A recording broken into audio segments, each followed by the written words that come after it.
Wala nga pala ako sa mood mag voice over ngayon kasi kagigising ko lang, pero I will do my best para dito sa video na to.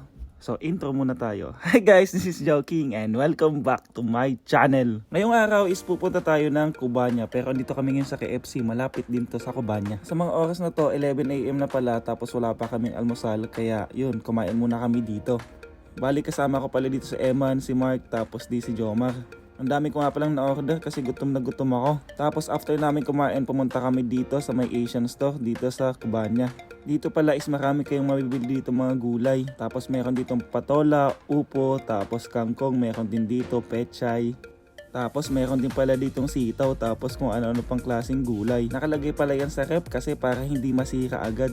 Tapos meron din dito mga sili, sibuyas, bawang, luya. Tapos sa kabilang rep meron naman ditong okra. Tapos meron din pala ditong ampalaya. Ang daming gulay nga pala dito sa may Asian store dito sa Cubania. Tapos meron din dito mga prutas. Tapos may mga bigas din na tinda dito. Bumili nga lang pala ako dito ng sitaw, 1,200 po rin ang isang tali. Tapos isang sili. Paglabas naman namin, nakita kami ni nanay. Tapos bigla kaming kinausap. Ang dami niyang sinabi sa amin, kaya yun, pakinggan nyo.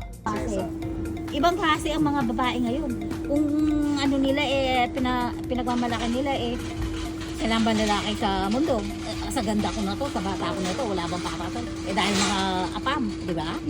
Dami nga sinabi sa amin ni nanay, pinayuhan niya kami na mahirap daw ang buhay ng may asawa. Kaya sabi niya sa amin, wag daw muna kami mag-aasawa. 63 years old na pala si nanay, pero todo suporta pa rin siya sa pamilya niya sa Pilipinas. Masarap naman kausap si nanay, ang dami niya nakikwento sa amin, ang dami niyang payo sa amin. Nakakagulat nga kasi bigla siya lumapit sa amin, tapos nagkwento, tapos yun. Masarap siya kausap kasi ang dami niyang kwento sa buhay. Kaya thank you very much, Nay, and nice to meet you.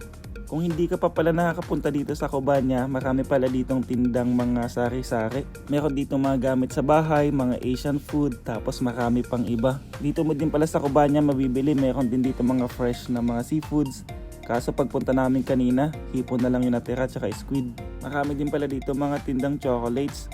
Yung Cubania pala is style Baclaran o kaya Divisoria sa Pilipinas.